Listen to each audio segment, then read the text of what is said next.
Goeiemôre, my naam is Estie Geldenhuys en wat 'n voorreg om weer 'n keer hier in ons tuin in Gracelaan, ja, as the grace of God, te kan staan om met jou te gesels so vroeg in die môre.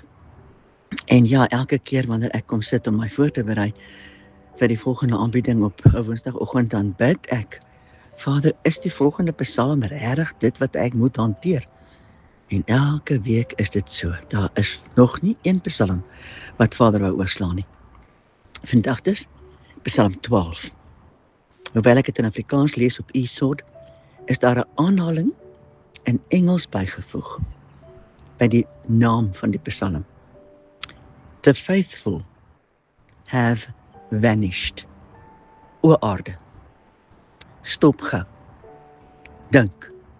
The faithful have vanished. Mag ons Vader gee dat dit nie ek en jy ook is nie. Maar ek dink dit is iets wat aan ons bekend is.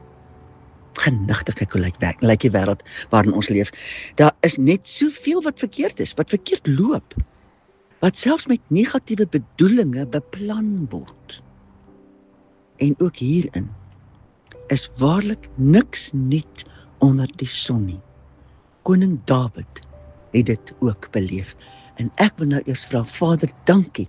Dankie vir dit wat U my laat voorberei het. Maar ek bid dat U nou self kom en dat U hierdie gedagte self aan elkeen wat ooit na hierdie boodskap sal luister, dat U U eie gedagtes sal oordra en dat U daarop sal uitbou. Dankie, Vader, dat U nooit klaar gepraat is nie. Dankie dat U altyd nog iets het wat U graag onder ons aandag wil bring. Ek bid dat U dit ook deur hierdie Psalm 12 sal doen. Dankie, Vader. Gaan U asseblief nou voor my uit in die aanbieding van die res van dit wat U my laat voorberei het.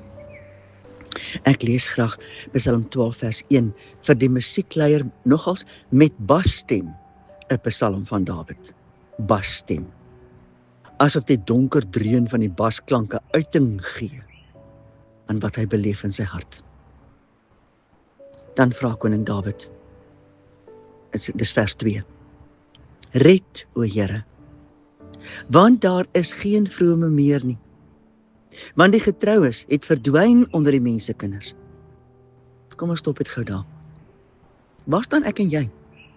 Is ons dalk veral in sekere situasies in die teenwoordigheid van spesifieke mense, met ander woorde, bietjie groepdruk of iets, deel van hierdie getroues wat verdwyn het onder die mensekinders?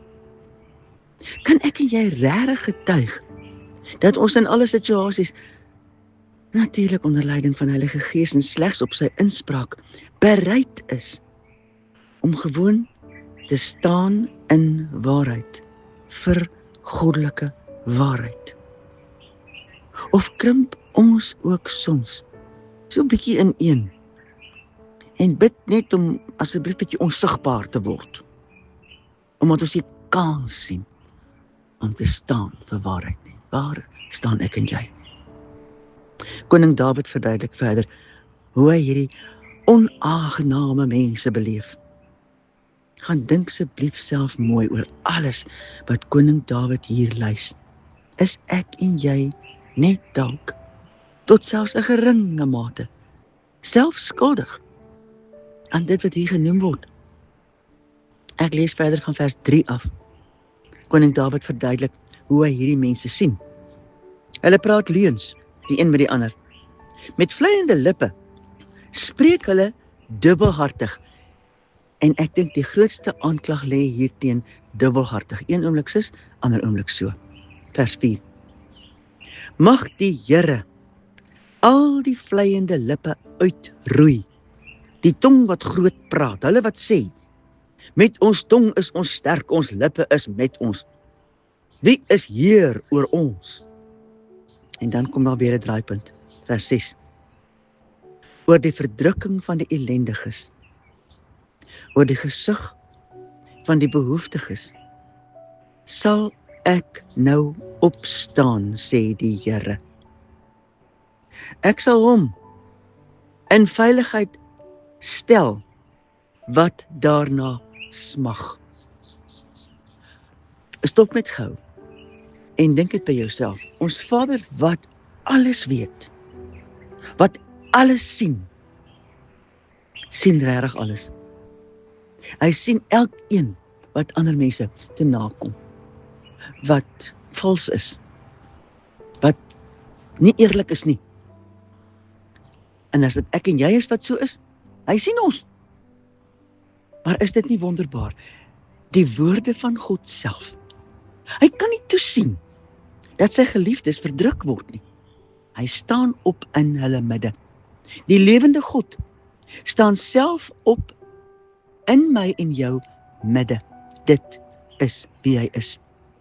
Hy wil ons begelei. Hy wil ons veilig in hom bewaar. Die vraag is, wat verstaan ons hiervan? Vra ons selfs daarvoor.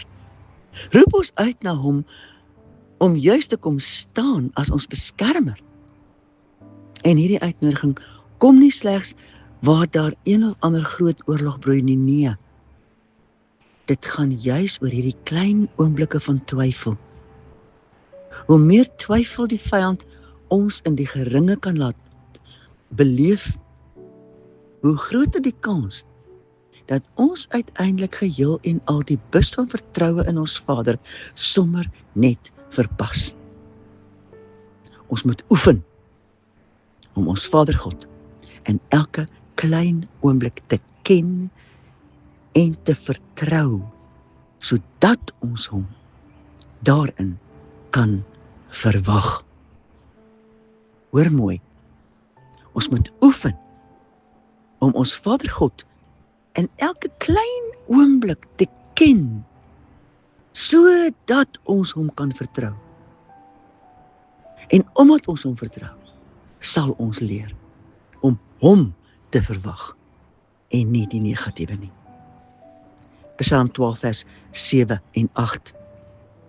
Die woorde van die Here is rein woorde, silwer wat gelouter is in die smeltkroes in die aarde, gesuiwer 7 maal. Vers 8. U, o Here, sal hulle bewaar. U sal ons bewaar van hierdie geslag vir ewig. En dan is daar vers 9. Die goddelose draf rond as laagheid die oorhand kry by die mensekinders. Hoor hoe lees dit in die King James Version. The wicked walk on every side when the vilest men are exalted. In Bible in Basic English, dieselfde vers. The sinners are walking on every side and evil is honored among the children of men.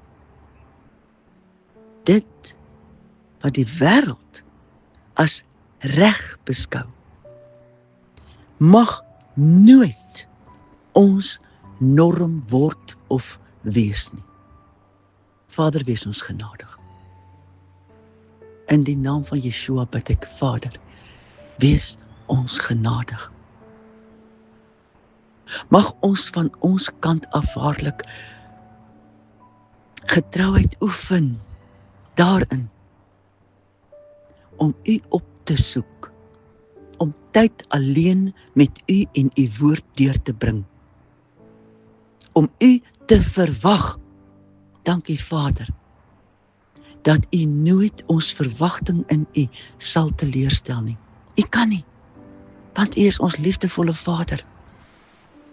Dankie Vader, dat u in elke dag voor ons wil uitgaan, terwyl u terselfdertyd ook ons agterhoede dek en ons flanke. Dankie Vader vir die Hadidaas, wat weer eens bevestig hierdie woord. Hoor hoe roep hulle dit ook uit. God leef, God leef.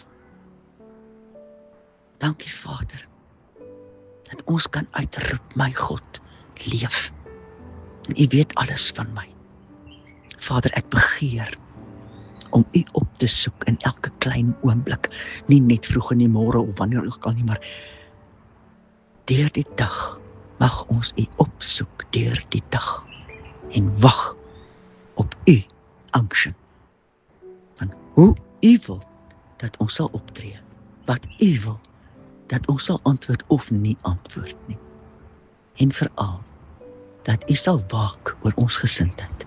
Asseblief, Vader, wees ons genadig dat ons U sal verwag om te waak oor ons gesindheid, selfs in die kleinste onbenullige dinge, want dit is waar die vyand 'n voethold kry. Ons prys en eer U naam. Halleluja.